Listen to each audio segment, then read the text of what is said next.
Lucas capítulo 22. Nós vamos ler a partir do versículo 14. Vamos caminhar um pouco.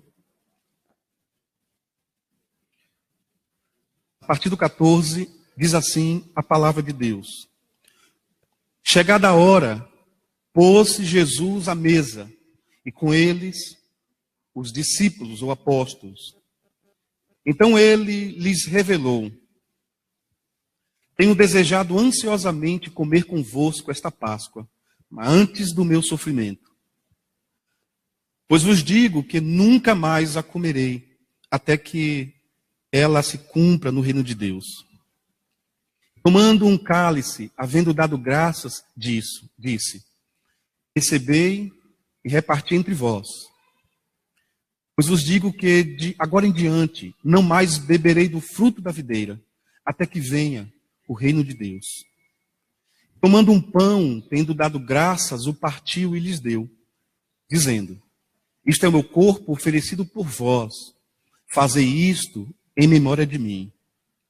Semelhantemente, depois de cear, tomou o cálice, dizendo: este cálice é o cálice da nova aliança no meu sangue, derramado em favor de vós.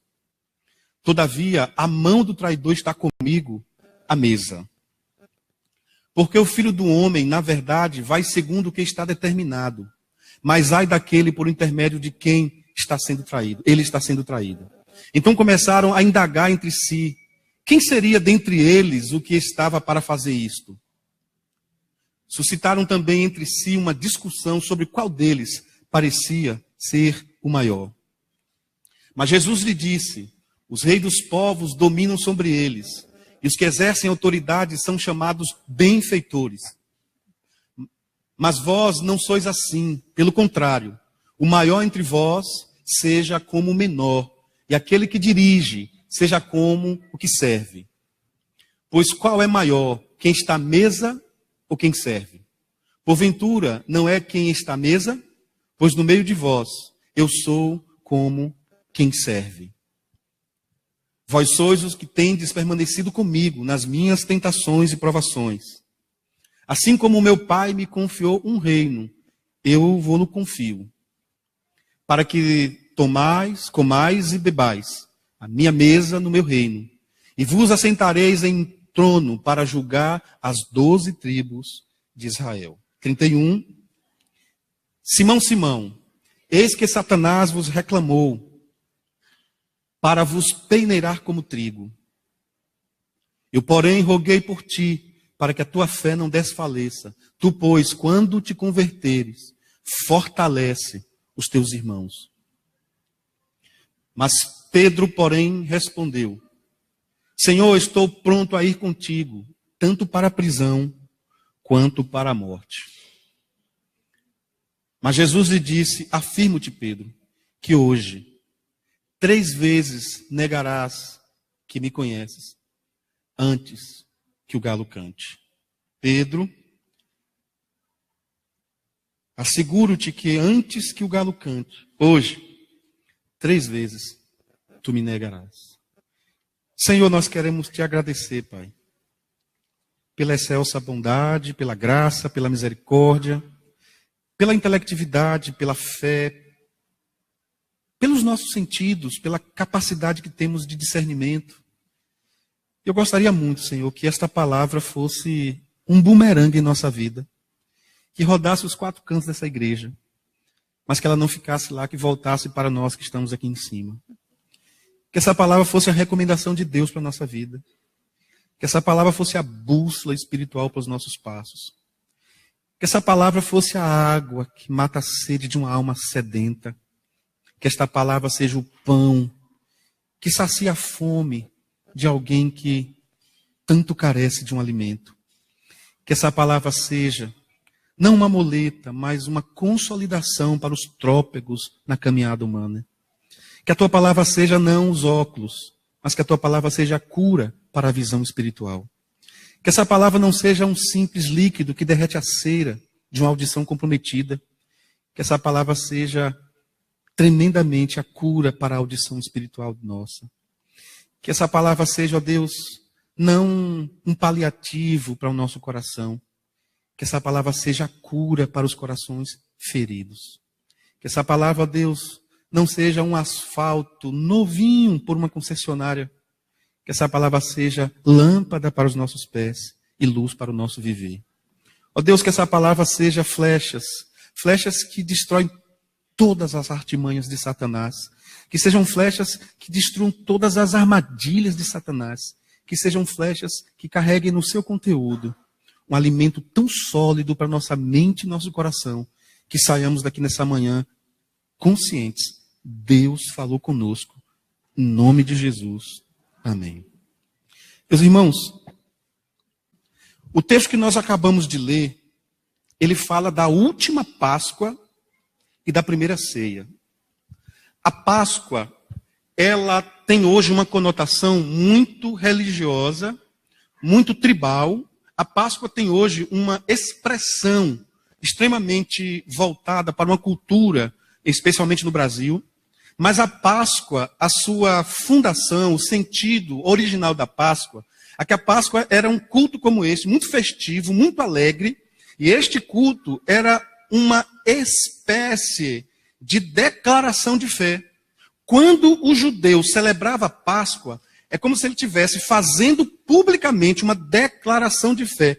Que declaração de fé era esta? Ele dizia através da Páscoa: Deus é bom, Ele me libertou. Então Deus é o libertador de Israel. Ele nos libertou do Egito. Então eles não partilhavam a Páscoa com qualquer pessoa. Na visão deles, a Páscoa era uma exclusividade dos judeus. Então Jesus, para ressignificar não a Páscoa, para ressignificar não a celebração, mas para ressignificar a sua palavra, que dizia e que diz e que dirá que Ele é que nos liberta, Ele é que nos libertou e Ele que nos libertará, Ele inclui no processo da Páscoa a ressignificação. Ou seja, Ele constrói agora, através da visão que eles tinham da Páscoa, Ele constrói agora a ceia. Logo, a Páscoa era só para os judeus, a ceia é para todo aquele que reconhece Jesus como Senhor e Salvador da vida. Por isso que nós não podemos, e graças a Deus a Alvorada já é tratada disso há muito tempo, não sei quem foi o primeiro pastor que tratou disso, mas eu fui numa comunidade de fé, de uma certa igreja, comunidade, e o diácono tocou no meu ombro e disse assim: o senhor não pode participar da ceia aqui. Eu disse: por quê? Ele disse: porque a nossa ceia é ultra restrita, ou seja, só para as pessoas da localidade. Então nós sabemos que essa mesa chamada Ceia do Senhor, ela não é uma mesa dos batistas. Ela é uma mesa de Deus. E a mesa de Deus sempre cabe mais um. Vamos repetir? A mesa de Deus sempre cabe mais um. Olha, irmãos, eu tenho atendido com muita frequência pessoas feridas. Disse aqui no nosso curso que antigamente nós atendíamos as pessoas com dúvidas bíblicas, com questões doutrinárias. Mas é interessante, quando nós atendemos pessoas hoje, seja na igreja, fora da igreja, por telefone, pelas redes sociais, nas viagens que fazemos, a maioria das pessoas, elas estão com feridas. Pessoas que por alguma coisa eles foram feridas de tal maneira que eles quebram vínculo com Deus. Nós temos percebido que a pior espécie de ferida é aquela que é feita por pessoas que fazem parte da mesa de Deus. Por exemplo, já atendi adolescentes e jovens que chegaram para mim e disseram: pastor, olha, me ajude porque eu não consigo mais ir à igreja. Porque fulano de tal, que é um exemplo para todo mundo na igreja, ele me abraçou com segundas intenções, ele tentou pegar nas minhas partes. Pastor, olha, ore por mim, porque eu não consigo mais ir à igreja, porque eu fui tentada lá naquele ano tal, por fulano de tal. Então nós vamos percebendo que há muitas coisas na mesa de Deus que são oriundas de pessoas aproveitadoras. Há os aproveitadores da mesa de Deus. Há pessoas me ouvindo aqui que sabem muito bem o que eu estou falando. E aos aproveitadores da mesa de Deus, Deus vai cobrar item por item. A mesa de Deus não é uma mesa só para os judeus. A mesa de Deus é para todos. E aqueles que não se sentem dignos da mesa de Deus Buscam até as migalhas, porque até o que cai da mesa de Deus é suficiente para fazer transformação na vida de pessoas. Mas, pastor, o que isso tem a ver com o texto? Bom, o que isso tem a ver com o texto é que o versículo 14 está dizendo que chegou o momento. Você está vendo aqui a transição do ministério de Jesus. Jesus agora está finalizando o seu ministério do Deus encarnado. Ele está indo embora e ele está como se fosse dando as últimas instruções. Então ele está dizendo o seguinte, olha, vocês precisam estar comigo agora. E você sabe que logo depois Jesus sobe com 3 dos mais vindos para a oração.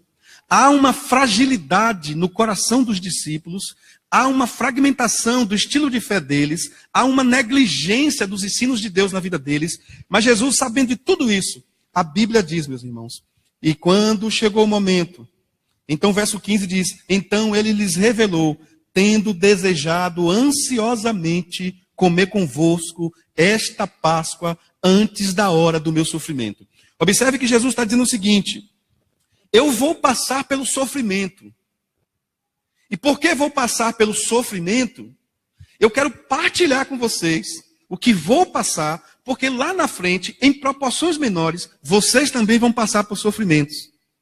E os sofrimentos que vocês passarão não podem fazer com que vocês desistam do Evangelho. Meus irmãos, a grande estratégia de Satanás hoje em dia já não é mais o ataque à igreja. Antigamente ele fazia ataques, flechas. Hoje o papel de Satanás é infiltração. Ele infiltra as pessoas. Aí vem o desânimo. Como o pastor Marcelo disse ontem no curso, achei interessante. Uma pessoa ruim começa a outra. É mais ou menos assim, irmãos. E é engraçado. Eu sei que vocês são muito inteligentes. Pelo menos eu não sei se é o meu perfil ou se é só perfil. Eu creio que seja dom de Deus. Às vezes, irmãos, eu bato o olho numa pessoa, Deus me mostra coisas. Você acredita nisso? Às vezes eu bato o olho numa pessoa na igreja. Aí, depois de uma semana, alguém me conta, pastor, fulano de tal estava falando isso, isso e isso. Eu fiquei chateado, falo, não fique não, porque eu já sabia. É incrível, irmãos. Por quê? Porque o Espírito Santo, ele nos mostra coisa. Eu me lembro uma época que um irmão me dava muito abraço.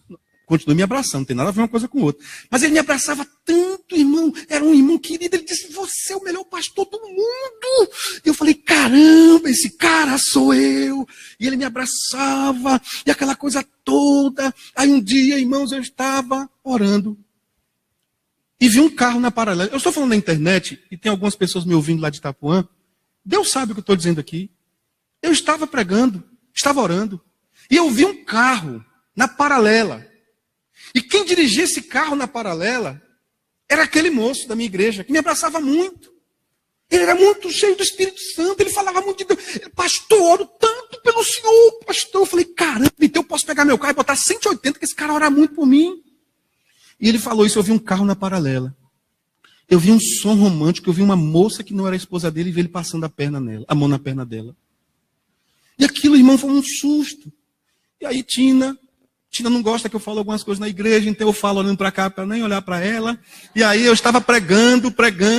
Daqui a pouco, irmão, terminou o culto, todo mundo de mãos dadas. Eu sou meio assim, tudo eu faço da mesma forma. Vamos dar as mãos, abraça seu irmão e todo mundo de mãos dadas. Daqui a pouco eu não aguentei, porque quando Deus fala é mais forte do que a gente. Eu não queria falar. Eu falei, gente, desculpa, eu não queria falar. Mas eu quero que você saiba que você vai perder alguma coisa para você voltar para Deus. Eu sei que os pastores terminam o culto dizendo que você vai ser abençoado, você vai ganhar, mas eu quero profetizar que tem pessoas aqui que vão perder alguma coisa para voltar para Deus. Mas vão perder feio, vão quebrar a cara para voltar para Deus. E olha, não é por nada não, mas eu vi uma pessoa num carro na paralela.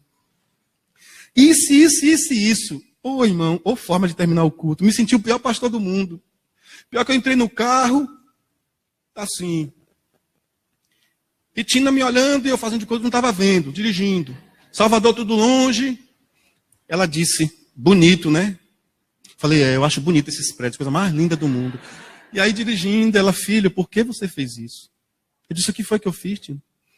Ela disse, por que você falou aquilo? Se fosse de Deus, tu guardava para você. Eu falei, Tina, mas Deus não mandou eu guardar para mim. E aí, irmão, terminou segunda-feira, eu estou na igreja, o diácono me ligou, um diácono querido. Ele falou, pastor, estou tão triste com o senhor. Estou tão triste com o senhor. Por que o senhor falou aquilo? Falou, irmão, desculpa. Magoei minha esposa, magoei. Pronto. Semana seguinte, aquele mesmo diácono veio me dar um abraço. Pastor, quero lhe pedir perdão. Eu disse, por quê, meu irmão? Ele disse, porque eu lhe censurei aquele dia. Eu quero te contar uma história. Aí me botou no gabinete e começou a me contar toda a história. E tudo aquilo que eu falei tinha acontecido. E determinada pessoa tinha perdido o emprego e estava pedindo ajuda para se libertar daquela amante. Sabe, irmãos, hoje de manhã, enquanto eu estava orando, eu vi pessoas com tantas feridas na alma. Eu vi pessoas com tantas correntes nos pés. E para eu falar isso aqui, só Deus sabe como é que eu estou. Eu vi homens dessa igreja precisando urgente de socorro. Eu vi homens dessa igreja precisando urgente se libertar do WhatsApp. Eu vi homens dessa igreja urgente precisando se libertar de algumas conversas com mulheres. Eu vi homens dessa igreja precisando urgente voltar a orar e ler a Bíblia e vigiar, porque senão vai cair. E eu quero dizer em nome de Jesus, quem está falando aqui não é Hermes, mas é Deus falando por intermédio da minha boca. Eu vi mulheres, irmão, nessa igreja com tanta fofoca, irmãos.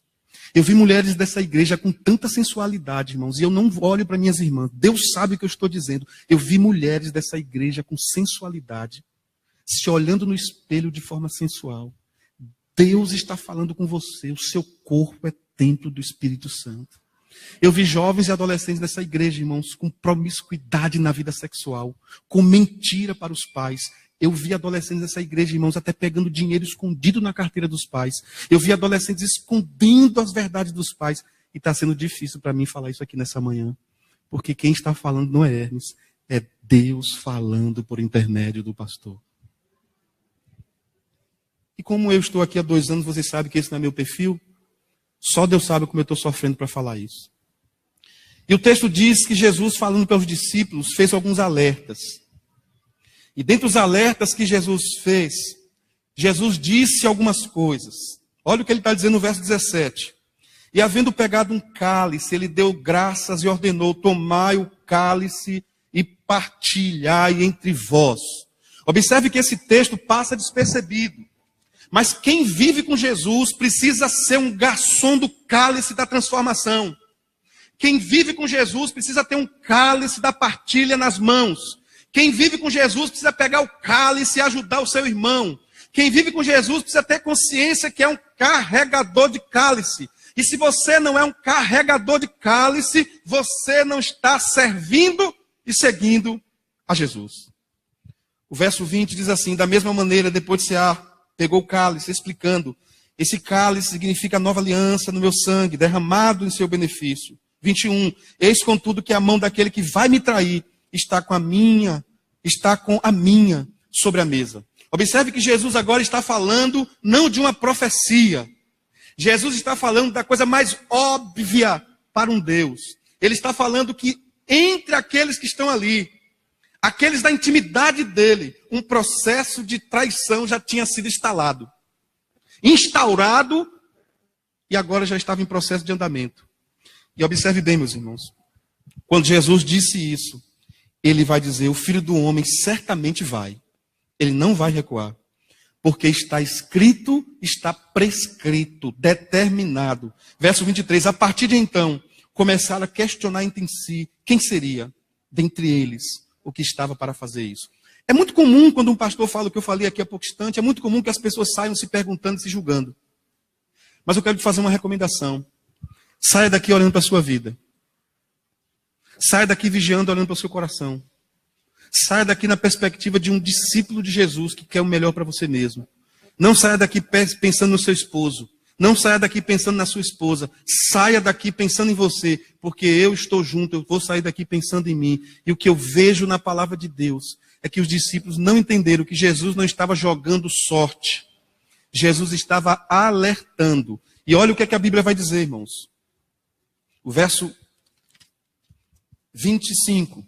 Mas Jesus lhes ponderou: os reis das nações são os senhores delas, e os que exercem autoridade sobre os povos são chamados de benfeitores. Entretanto, vós não sereis assim. Ao contrário, o maior entre vós seja como o menor, o mais jovem, e aquele que governa como que serve. O que nós vamos prestar atenção aqui, irmãos, é que há uma dinâmica muito pronta na pessoa que serve a Deus. A pessoa que serve a Deus, ele precisa vigiar o tempo todo nos mínimos detalhes, inclusive em querer fazer o papel de Deus. E quando queremos fazer o papel de Deus, nós somos incompetentes nesta área. As coisas aconteceram de forma normal.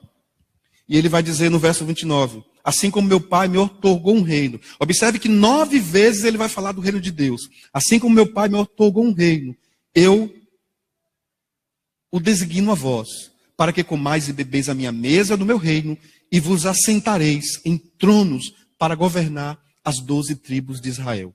A partir de agora, irmãos, começa a ser algo mais específico. Há coisas que Deus fala para a igreja de forma geral. Há coisas que Deus fala para os homens. Há coisas que Deus fala para as mulheres. Há coisas que Deus fala para os pastores. Há coisas que Deus fala para você. Há coisas que Deus fala para mim. Agora, a individualidade da questão dele. O verso 31 diz, Simão, Simão, eis que Satanás já recebeu a autorização. Olha bem, Satanás já reclamou, ele já pediu, ele já chegou aqui com a autoridade nas mãos. Ele pediu para vos peneirar como trigo. Misericórdia, irmãos. Você imagine a peneira de Deus como é. Quando Deus quer nos peneirar, irmãos, é muito interessante. Porque quando Deus quer nos peneirar, Deus nos peneira com peneiras. Ele primeiro nos peneira daquelas coisas que todo mundo sabe. Ele nos peneira. E você vivia lá no mundo.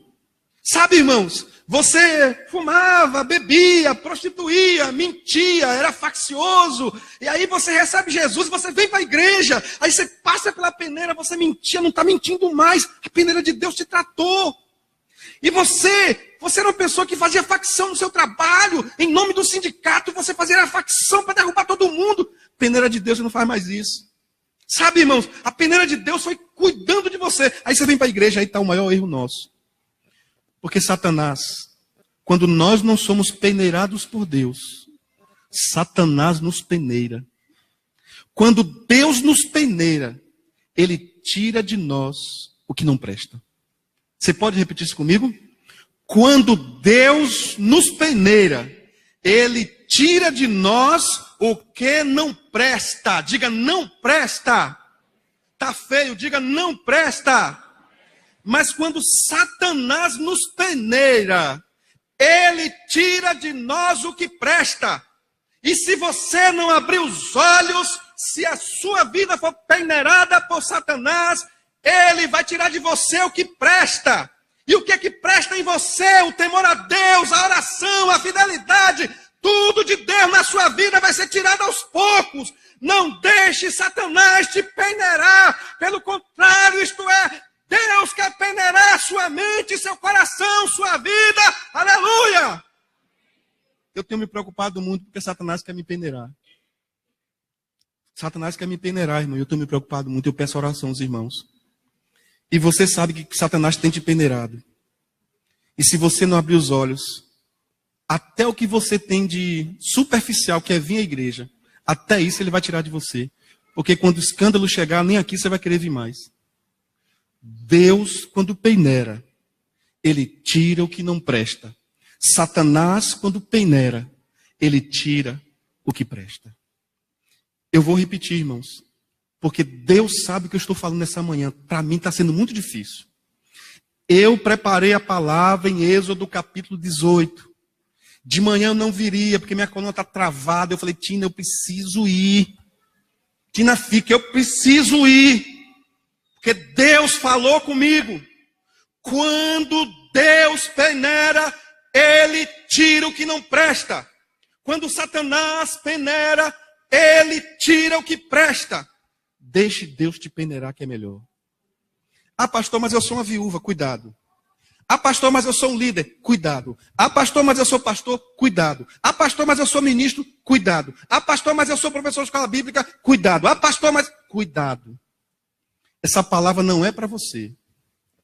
Essa palavra é para nós. Porque quando Deus peneira, ele tira o que não presta. Mas quando Satanás peneira, ele tira o que presta. Vamos orar? Jesus, os meus irmãos não sabem, mas essa palavra é tão para mim quanto para eles. Talvez eles acham que eu sou um pastor legal e eu falo isso como um sinal de positividade, de agregamento. Talvez eles não entendam quando eu estou dizendo aqui isso. É porque todos nós estamos na rota de colisão com Satanás. E que eles fiquem bem atentos, porque Satanás tem muito mais interesse na minha vida do que na vida deles. Porque fere-se o pastor e as ovelhas se dispersam. Oh Deus, tem misericórdia da minha vida, da vida de Cláudio, de Marcelo, de Cida. Tem misericórdia dos pastores de Tabuna, de Feira, de Salvador, da Bahia, do Brasil, do mundo, dos missionários. Deus, tem misericórdia dos seminaristas, das esposas, dos esposos. Oh Deus, tem misericórdia dos homens dessa igreja, esse povo que nos assiste pela internet. Tem misericórdia das esposas, dos filhos, dos jovens, dos adolescentes. Eu sei que tem gente aqui que precisa ouvir isso. Você, meu jovem, você precisa ouvir isso. Eu quero que você saia daqui, adolescente, entendendo que essa palavra é para você. Essa palavra não foi para sua mãe nem para o seu pai, é para você. Não foi para sua avó, foi para você. Satanás quer te peneirar. E você sabe o que eu estou falando. Troque a peneira. Pule. Vá para a peneira de Deus. A peneira de Satanás, às vezes, ela é bem espaçosa, passa coisas legais. Na peneira de Satanás, você pode ficar um pouquinho assim. Você pode ir lá só uma vez. Mas na peneira de Deus é fina, irmão. A peneira de Deus é difícil. Porque espaçoso é o caminho da perdição. Mas é bem curtinho, apertadinho, o caminho da salvação. A peneira de Deus, ela é especialista em tirar o que ninguém vê. A peneira de Satanás retira suas virtudes porque o povo vê. A peneira de Deus é como aquele barro e aquele oleiro amassando, quebrando, cortando com arame barro para tirar as impurezas daquele barro. A construção de Deus é uma construção artesanal. Ele vai fazendo aos poucos, processual, com as próprias mãos. Porque Deus é um Deus artesanal. Satanás, ele trabalha com tecnologia, com última geração, com uma sensação epidérmica que nós somos os melhores e está tudo pronto. Senhor, apesar e a despeito de toda evolução, eu não quero ser produzido em série. Eu quero continuar sendo apenas um vaso de barro. Que a qualquer momento pode voltar a ser apenas um punhado de barro. Porque há vasos que são para honra e há vasos que são para desonra.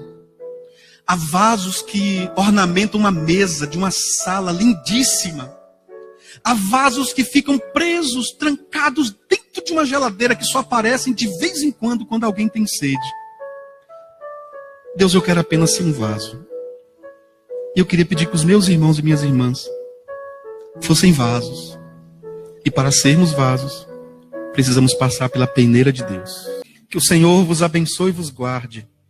O Senhor faça resplandecer o seu rosto sobre vós e tenha misericórdia de vós.